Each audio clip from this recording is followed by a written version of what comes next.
Et coucou ici. Alors, merci infiniment pour ta question. Pourquoi est-ce que tu stagnes sur le plan relationnel et professionnel? Alors, je te connais pas. J'ai vu ta pièce d'identité, bon, une petite photo. Bon, ça donne déjà en fait une idée enfin, au bout de 20 ans de commercial, quand tu vois une tête de quelqu'un, en fait, tu as une petite idée. Et puis, sans avoir fait de ce type de job, enfin, généralement, en fait, tu as un ressenti, même si la photo, elle est un peu vieille. Enfin, voilà. Et on a eu pas mal d'échanges sur Discord. Alors, ça va forcément influencer mon tirage. Par contre, que ça je vais y arriver. Ce que cela n'influencera pas, c'est les cartes qui vont se manifester quand je vais les tirer. Alors, je t'ai fait deux tirages de 6 cartes. Je te les annoncerai au fur et à mesure. Pourquoi 6 cartes? Parce qu'il y a 6 lettres dans ton prénom. Et avant de commencer à faire un tirage, j'ai pour habitude, alors excuse-moi, je bafouille, hein, mais ça ce sera toujours, j'ai pour habitude de tirer une carte des archétypes qui te représentent. C'est un jeu de Caroline Miss. Je te le montrerai dans quelques secondes. Et pour tirer les cartes, autrement, j'utilise en fait le jeu que tu as sous les yeux depuis 1 minute 30, c'est-à-dire l'histoire de sorcière. C'est un tarot style Rider-Waite. Voilà. Voici la boîte du jeu des cartes des archétypes. Et en gros, il y a 74 personnalités qui sont représentées dans ce jeu, fois 2, parce que il y a toujours en fait le côté plus et le côté un peu moins. Allez, donc la carte des archétypes qui te représente aujourd'hui. Alors j'ai tiré la carte de l'enfant magique à l'envers, comme tu peux le voir. Ça m'a évoqué plusieurs choses, enfin pas grand, enfin deux, trois petites choses, plus deux que trois. Bon, alors l'enfant magique dit en fait une enfant, donc on pense automatiquement, enfin en tout cas moi, à l'enfant intérieur.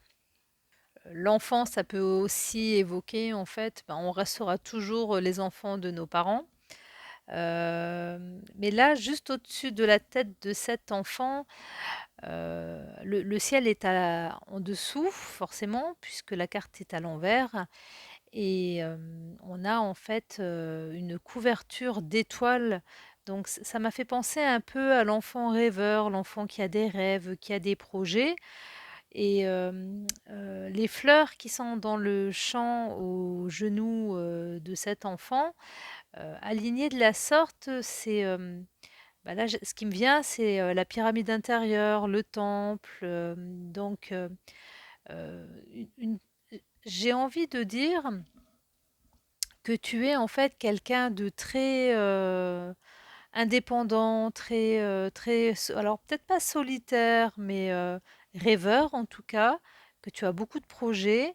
Et oui, c'est vraiment le mot indépendant en fait que m'évoque cette carte. Alors je te lis ce que Caroline Miss pense de cette carte via le guide d'accompagnement.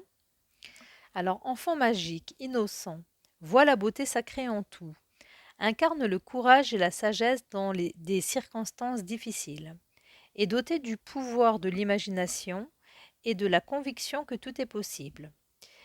Donc ça, c'est pour la carte à l'endroit. Pour la carte à l'envers, la part d'ombre de cet archétype se manifeste par une incrédulité face au miracle et à la transformation, ainsi que par la dépression et le pessimisme.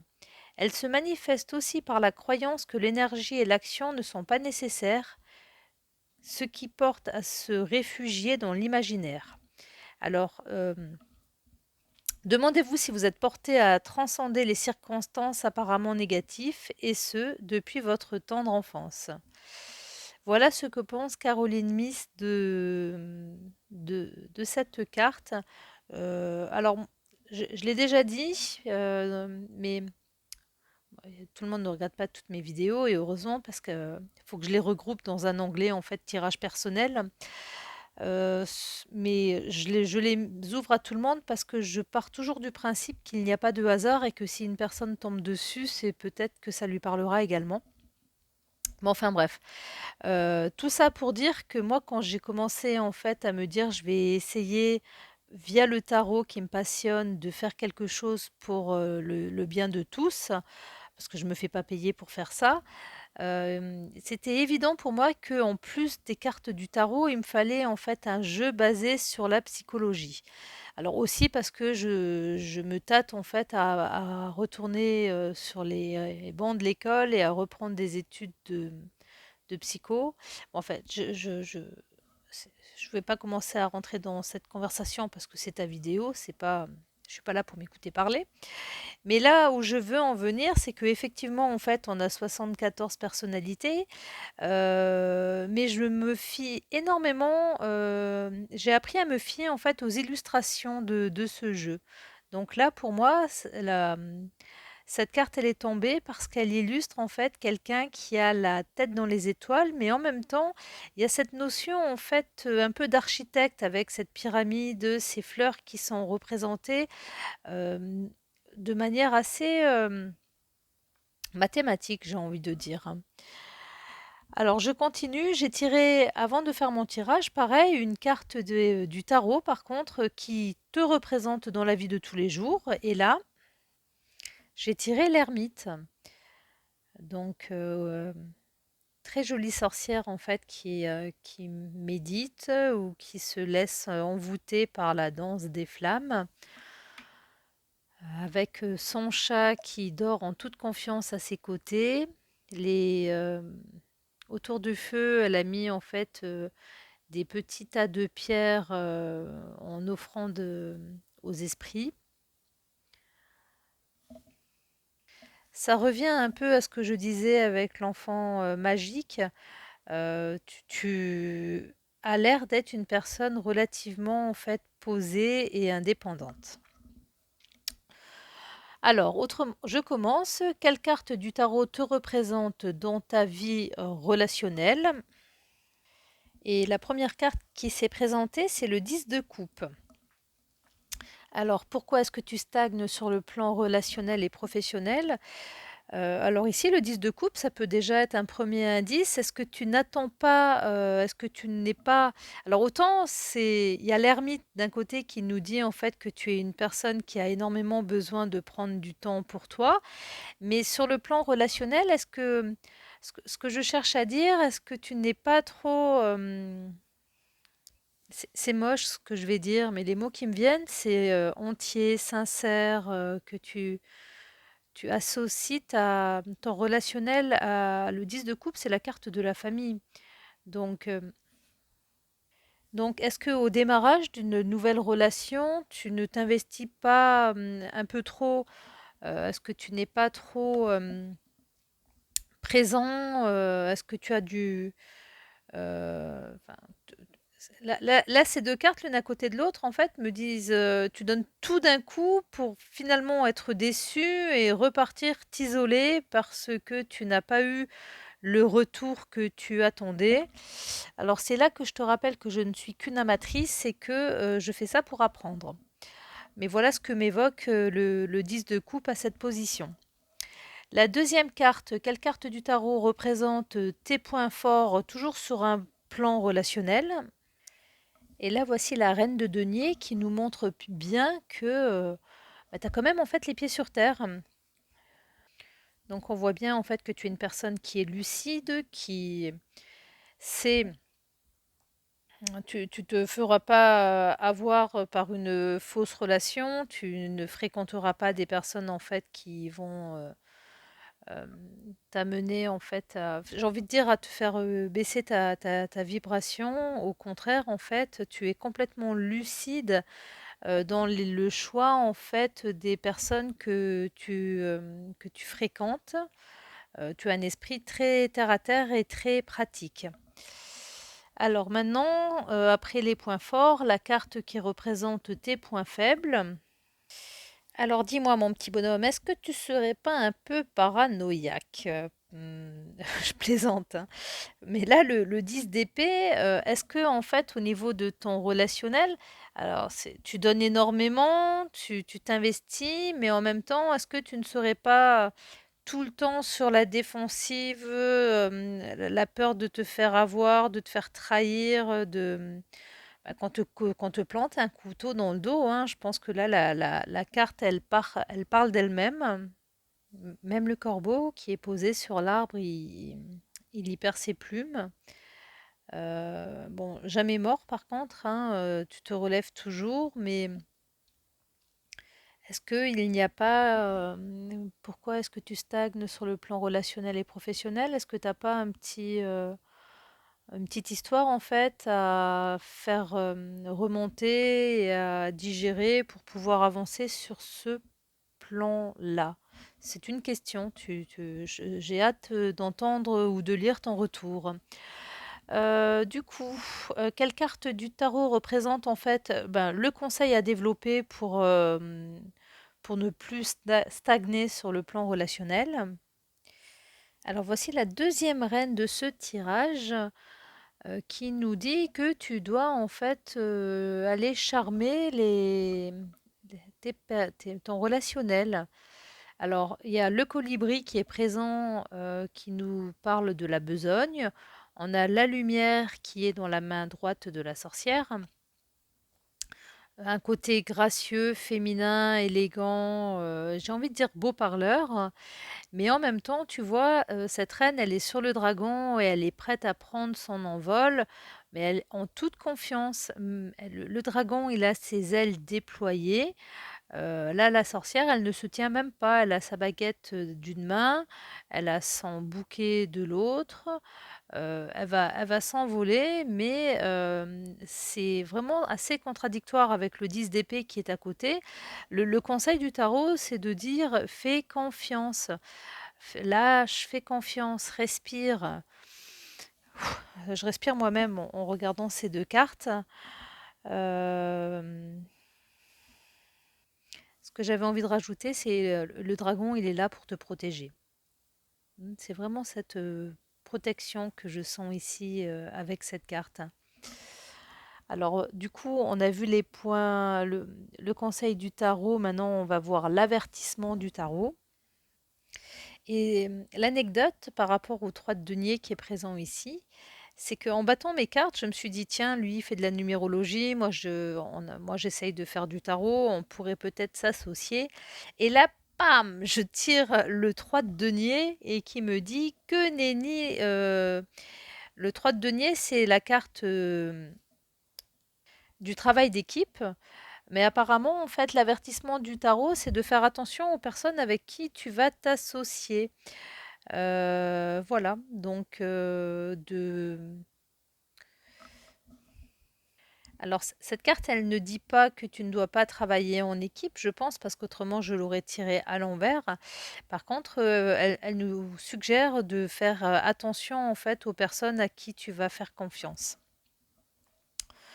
Et la sixième, on est déjà à 6, oui, l'avertissement, la synthèse par rapport à ce tirage. Et là, bam, 3 cartes qui m'ont sauté dans les mains. Donc le valet d'épée, le 2 de bâton à l'envers, ainsi que le roi de denier. Alors qu'est-ce qu'elles nous disent de toutes ces cartes? Le valet d'épée ici, il nous dit que bah, tu t'y es pas vraiment mis en fait. Tu vois, le valet d'épée à l'envers, c'est tu as des idées, tu as des envies, tu as de l'intuition. Tu vois qu'il y a un mal-être, mais que tu as pas vraiment, fait la démarche de changer les choses. Alors pourquoi tu stagnes? Parce que tu t'es, excuse-moi de te dire ça, peut-être pas encore mis le coup de pied au cucu pour avancer. Alors accompagné du 2 de bâton à l'envers, en fait, on, alors, tu quand ça veut pas sortir, c'est que je suis pas loin généralement. Là, le 2 de bâton à l'envers, en fait, c'est que tu cogites trop. Tu dois avoir le cerveau qui part dans toutes les directions possibles. En clair, le conseil, c'est, bah, arrête de bouge-toi les fesses, sois constructif et si tu entreprends en fait ces 2 démarches, le roi de denier ici nous dit: «Banco» quoi, hein, yallah, c'est parti, hein, tu as toutes les cartes en main pour pouvoir en fait, ne plus stagner sur un plan relationnel. Donc ça, c'était pour la première partie de la question. Et du coup, je vais faire la même chose avec le professionnel et voir s'il y a ou pas des cartes communes aux 2 tirages. Alors, la carte du tarot qui te représente dans ta vie professionnelle, alors ça m'arrive de plus en plus fréquemment, je tire les cartes, enfin là je les tire pas parce qu'elles me sautent des mains et elles tombent sur la tranche. C'est ce qui est arrivé ici pour le 7 d'épée. Alors le 7 d'épée, à l'envers, c'est une carte qui nous dit en fait que tu ne veux pas te tromper, que tu as peur de te fourvoyer, que tu enfin, avec la question: «Pourquoi est-ce que tu stagnes sur le plan professionnel?» tirer le 7 d'épée qui nous dit, en fait, que tu as peur de mal faire, c'est déjà, en fait, un bon début de réflexion et je t'avouerai que je vais en rester là par rapport au sens de cette carte, tout simplement parce que moi, il faudrait que j'apprenne à moins dormir ou alors que j'aille dormir sur un autre plan parce que entre ma vie de famille, mon bilan de compétences, les cartes, et enfin, trouver les infos, comme là, en fait, que veut dire une carte quand on la tire sur la tranche? Bah, j'ai pas pris le temps de chercher. Alors si, j'ai commandé un bouquin apparemment de quelqu'un qui en parle, il ne m'est pas encore arrivé.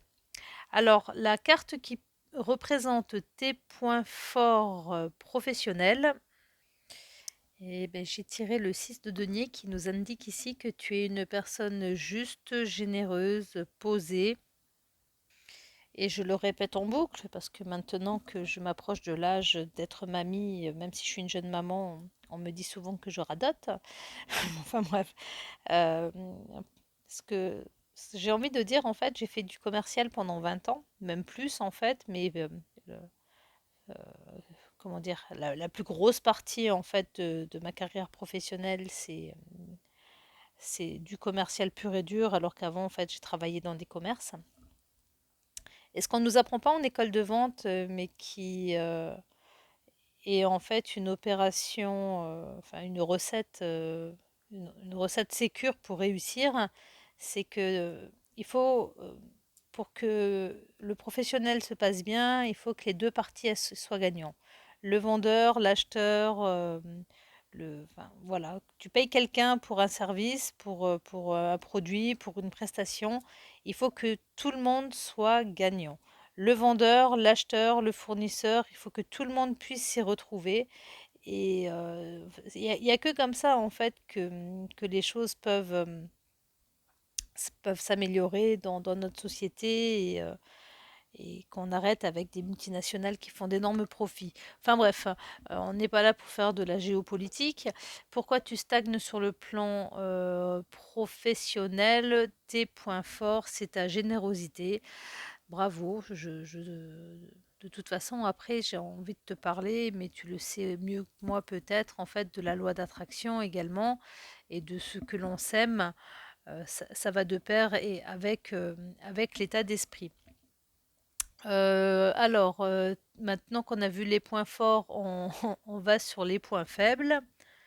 Alors, promis, c'est réalisé sans montage, sans trucage. Parce qu'il y a de nouveau le roi, enfin, pardon, pas le roi, le 10 d'épée qui est là. Et donc, qu'est-ce que je te disais par rapport à cette carte tout à l'heure? La peur de se faire planter, eh ben, on dirait que tu as la même psychose avec le professionnel. Quelle carte du tarot représente tes points faibles? Alors, moi, c'est comme ça que je l'interprète, cette carte. Tu me donneras ton ressenti. Parce que pour moi, il y a vraiment en fait comment j'ai dit ça tout à l'heure, quelque chose qui te reste en fait au travers de la gorge par rapport à une souffrance qu'on t'a infligée et qui fait qu'aujourd'hui tu es un peu euh, obsédé par la peur de te faire planter. Voilà. Quelle carte du tarot représente un conseil en fait pour améliorer ta vie professionnelle? Et donc là, voici le 6 de coupe qui te demande en fait de retrouver ta spontanéité, ton innocence, enfin, de vraiment en fait faire un travail avec la peur du, de la trahison. Fais les choses naturellement, simplement, avec innocence, sans penser à... Excuse-moi de te dire ça, mais tu dois te masturber le cerveau en fait, hein. Quand je vois les cartes là, je me dis que ça doit cogiter dans tous les sens, hein. On te demande en fait un retour à la simplicité et à la nature. Et maintenant, en fait, l'avertissement dans ta vie professionnelle. Alors, il y a également ici 3 cartes qui m'ont sauté dans les mains, qui sont le 8 de bâton, le 8 de coupe et le 6 d'épée. Alors, je me souviens pas si tout à l'heure j'ai parlé de numérologie, mais je me suis trompée en fait. Toi, il me semble, c'est tout ce qui est sur date de naissance, thème astral, l'astrologie. Il me semble que tu travailles l'astrologie et non pas la numérologie, donc excuse-moi pour la coquille. Et du coup, ce que je voulais te demander, je ne sais plus si tu t'y connais ou pas en tarologie.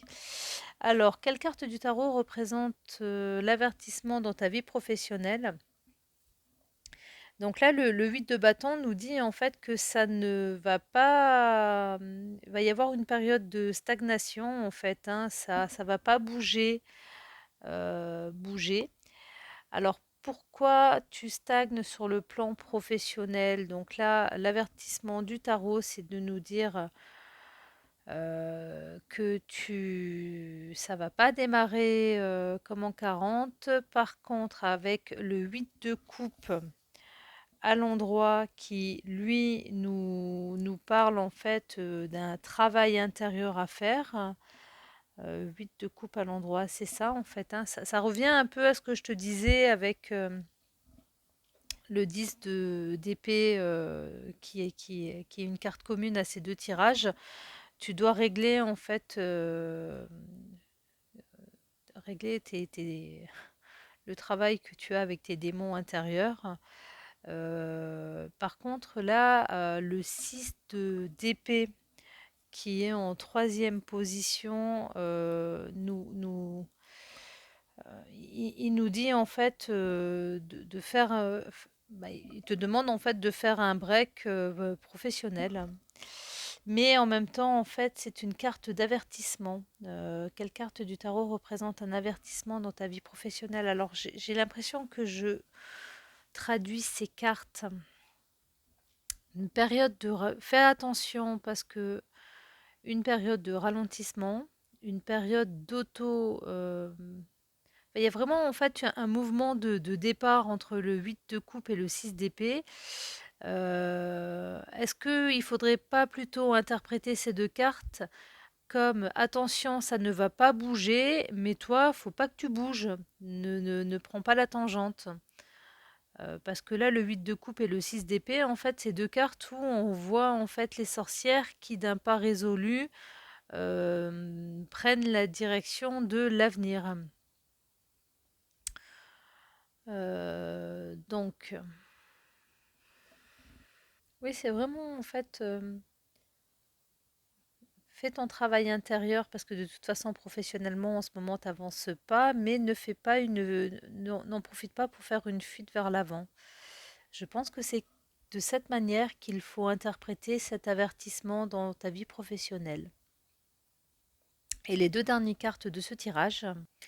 Alors, on a la reine de coupe à l'envers ainsi que à nouveau le roi de denier. Donc, la conclusion, c'est toujours la même, hein. Tu as une superbe conclusion, puisque là, le roi de denier, c'est pareil, hein. C'est quand tu auras en fait, quand tu auras fait le deuil sentimental de ce qui ne va pas, parce que c'est ce que nous dit ici la reine de coupe à l'envers, en fait, hein, que tu vas, quand tu commenceras en fait à ressentir tes émotions sans avoir peur de te faire planter, quand tu t'ouvriras en fait, quand tu auras réglé ce problème et que tu seras ouvert à ressentir les sentiments des autres, ben, tout se mettra en place naturellement. Alors pour conclure, j'ai retiré une carte des archétypes ainsi qu'une carte du tarot qui te représente après avoir vu ce tirage. Alors comment dire ça? Euh, je fais ça en me disant que s'il y a un fil de mon histoire qui t'a parlé, tu vas prendre une direction et c'est cette direction que je cherche en fait à déterminer avec ma carte des archétypes et ma carte du tarot. Tu as bien vu que je l'ai fait qui te représentait avant tirage. Et j'aime beaucoup les cartes qui se présentent là. Bon, ça m'est arrivé qu'une seule fois d'avoir un jeu pourri après tirage. C'est la carte du joueur pour la carte des archétypes et pour la carte des tarots, j'ai tiré l'arcane sans nom et à nouveau le 3 de denier. Alors, ce qu'elle m'a évoqué, la carte du joueur, c'est tu réalises ton travail intérieur, tu marches sur un fil, mais t'as pas peur. T'avances et de toute façon, en fait, tu as la tête dans les étoiles, en fait, donc tu protégé, il peut rien t'arriver, en fait. En plus, là, pour l'illustration de cette carte, ils ont mis du violet pour tout au fond, en fait, de ce funambuliste. Je sais plus si c'est comme ça qu'on dit. Le violet, c'est l'intuition, hein, donc, je te lis la définition de Caroline Miss pour la carte du joueur. Alors, EFG, j'ai dû la passer. HIJ, je l'ai trouvé. Joueur est un preneur de risque qui tente sa chance à tout prix. Cela comprend les dépendants, les gens d'affaires, les combistes, ainsi que ceux qui prennent des risques en politique et dans d'autres secteurs d'activité sociale. Alors, je ne sais pas ce que c'est qu'un cambiste, il faudra que je regarde, voir si c'est une erreur de traduction ou pas. Il essaye de dépasser le rythme habituel du changement. L'aspect positif de cet archétype se manifeste lorsqu'on suit son intuition, même si les autres sont sceptiques. Et bon, là, pour info, le côté en fait, pour la part d'ombre, l'ombre du joueur cherche compulsivement des échappatoires, même dans ses relations, plutôt que de faire des efforts pour qu'elles réussissent. Donc ça ne te concernait pas, mais c'était pour l'info, puisque j'ai tiré cette carte à l'endroit. Observez si vous savez écouter votre intuition dans des situations risquées. Alors pourquoi j'aime beaucoup ce tirage? Parce que associé à l'arcane sans nom, en fait, elle fait peur cette carte, hein. Bon là, sur le tarot des sorcières, c'est la mort, mais c'est pas la mort en fait. C'est une renaissance. Par rapport au tirage que je viens de faire, pour moi, c'est une prise de conscience recherchée, rechercher en fait l'origine de ce fameux coup de poignard en fait qui te traumatise et le soigner, le soulager. Euh, et accompagné du 3 de denier. Alors là, tu... j'ai envie de dire en fait que tu vas faire ce travail avec toi-même. C'est vraiment en fait la Trinité. J'ai envie de dire ton ego, ton âme et ton plan divin qui ensemble en fait allaient travailler à repartir, en fait unis dans cette tâche qui t'attend mais qui te mènera loin si tu fais le travail nécessaire. Euh, Ça t'a peut-être sauté aux yeux, mais moi je le vois que maintenant en fait. On a le fil des deux côtés. Faut vraiment que toi en fait tu tu crois en toi et que tu récupères ta souveraineté et que tu avances. Voilà, donc je suis dispo pour en discuter via WhatsApp, Discord, par téléphone, par mail, comme tu veux.